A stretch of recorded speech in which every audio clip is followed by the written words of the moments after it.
Hello students, welcome to all of you at your own YouTube channel Physics Math Solution.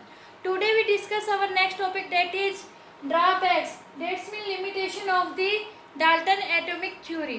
बच्चों, हमने हमारी जो last video थी उसमें किया था भी डाल्टन की थ्योरी क्या थी, उसने एटम के बारे में हमें क्या बताया था, उसके बारे में बच्चों हमने पढ़ा था। और आज हम कर रहे हैं डाल्टन ने जो थ्योरी बताई थी उसमें कुछ लिमिटेशंस थी, कुछ कमियां थी।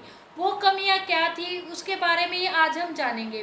तो आज की हमारी वीडियो स्टार्ट करने से पहले हमारी वीडियो के लिए एक लाइक कर दीजिए और एक शेयर जरूर कीजिए।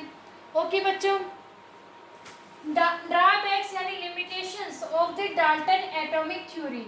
जो डाल्टन साइंटिस्ट हुआ था उसने एटम्स के बारे में जो कुछ कहा था उसके बारे में कुछ बातें रॉन्ग थी। क्यों?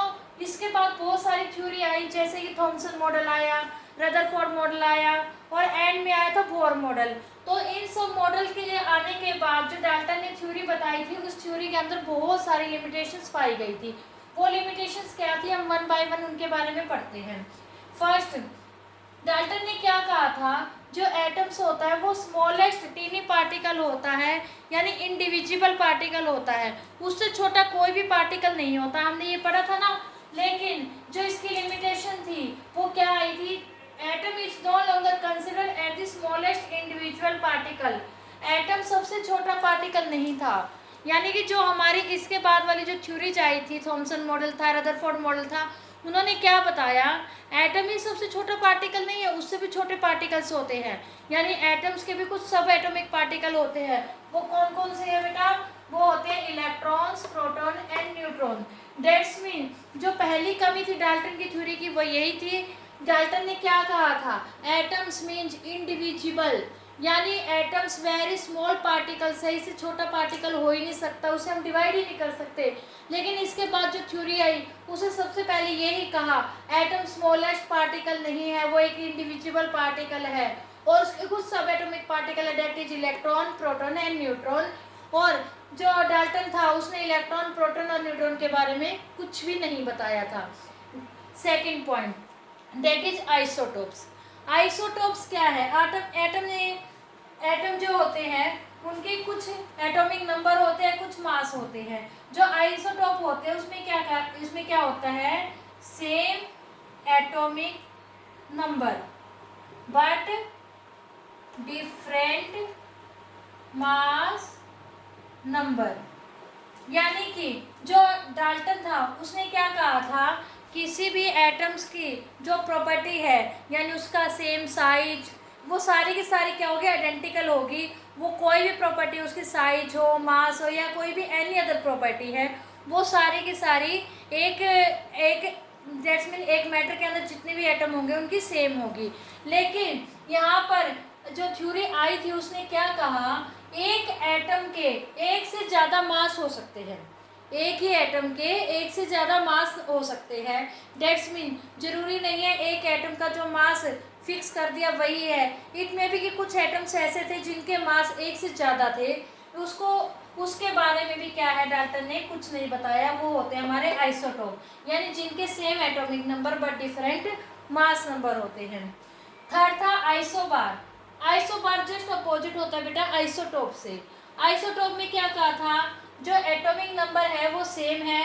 जैसे कि क्लोरीन था, क्लोरीन का एटॉमिक नंबर होता है 17, इसके मास नंबर इट में भी कि 35 एंड 37 हो सकते हैं। लेकिन जो आइसोबार था इसमें इससे अपोजिट था, वो क्या था बेटा, different atomic number but same mass number. यानी कि ऐसा भी हो सकता है, जो डाल्टन ने कहा था भी सेम प्रॉपर्टी होगी एक एटम्स की, नहीं, ये सिर्फ और सिर्फ मास नंबर ही डिफरेंट नहीं होंगे, एटॉमिक नंबर भी डिफरेंट हो सकते हैं, सेम मास नंबर भी हो सकते हैं। दैट्स मीन जो मास नंबर है सेम है वो एक से ज़्यादा एटम्स का हो सकता है। फॉर एग्जाम्पल है बेटा, जैसे कैल्शियम है और आर्गन है। आर्गन का जो एटॉमिक नंबर होता है वो होता है 18 और कैल्शियम का होता है बेटा 20, बट इनके दोनों के जो मास नंबर है वो होते हैं 40। ओके बेटा, इसके बारे में भी डाल्टन कुछ नहीं एक्सप्लेन कर पाया था। नेक्स्ट है बेटा, substance made of some kind of atoms exhibit different property. जबकि डाल्टन क्या था, डाल्टन ने क्या बताया था, डाल्टन ने बताया था सबस्टांस जो एक ही तरह के एटम से मिलकर बनते हैं उनकी जो प्रॉपर्टीज होती है वो भी सेम होती है, बट ऐसा नहीं है। जैसे कि इन्होंने एग्जाम्पल बताया है डायमंड और ग्रेफाइट, ये दोनों के दोनों किससे मिलकर बनते हैं बेटा, ये दोनों मिलकर बनते हैं कार्बन से। डेट्स मीन ये कार्बन की ही फॉर्म है। लेकिन आपको भी पता है डायमंड और ग्रेफाइट में कितना डिफरेंस है। डायमंड में क्या होती है, बहुत ज़्यादा चमक होती है, लेकिन ग्रेफाइट में चमक नहीं होती। डायमंड बहुत ज़्यादा कॉस्टली होता है, ग्रेफाइट इतना ज़्यादा कॉस्टली नहीं होता, जबकि दोनों के दोनों ही कार्बन से मिलकर बने हैं।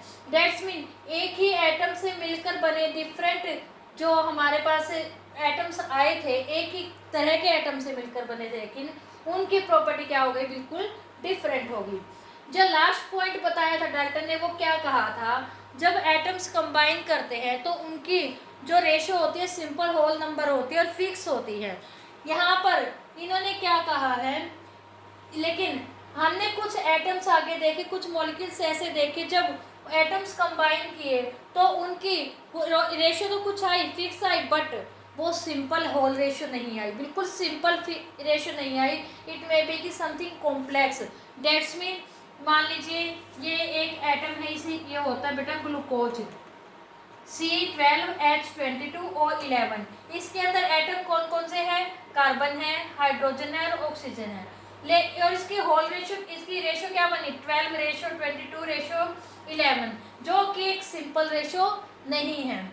दैट्स मीन जो डाल्टन ने हमें थ्योरी बताई थी उसमें काफ़ी कमी आई थी बेटा, काफ़ी ड्रॉबैक्स थे, और वो हमारे ड्रॉबैक्स आज हमने यहाँ पर पढ़ लिए हैं। लेकिन इसके जो ये ड्रॉबैक्स है इनको ओवरकम किया था। डेट्स मीन जो हमारा नेक्स्ट मॉडल आया था उसने बताया था भी ऐसा ऐसा नहीं है। डेट्स मीन जब उसकी थ्योरी आई उससे ही पता लगा था भी इसके अंदर कमी है। वो थ्योरी क्या थी क्या नहीं, आगे थॉमसन ने क्या बताया था, रदरफोर्ड ने क्या बताया था, बोर ने क्या बताया था, यानी एटम्स को फिर कैसे डिफाइन किया गया अगर वो इंडिविजुअल पार्टिकल है, दैट्स मीन सबसे छोटा पार्टिकल नहीं है, उससे भी छोटे पार्टिकल है, तो एटम्स की क्या डेफिनेशन दी गई, यानी नेक्स्ट थ्योरीज क्या क्या आई, उसके बारे में बच्चों हम पढ़ेंगे हमारी नेक्स्ट वीडियोज में। तो अगर आपको आज की हमारी वीडियो पसंद आई है, समझ में आई है अच्छे से, तो आज के हमारी वीडियो के लिए एक लाइक कीजिए, ज़्यादा से ज़्यादा शेयर कीजिए और हमारे चैनल को सब्सक्राइब कीजिए और बेल आइकन जरूर दबाना बच्चों, ताकि आपको हमारे आने वाली नेक्स्ट वीडियोज जिसमें हम नेक्स्ट थ्योरीज के बारे में पढ़ेंगे, एटम्स के बारे में पढ़ेंगे, थॉमसन मॉडल के बारे में पढ़ेंगे, रदरफोर्ड मॉडल के बारे में पढ़ेंगे, इनके नोटिफिकेशन आपको मिलते रहे। तो बच्चों तब तक के लिए goodbye and take care. Thank you so much बच्चों।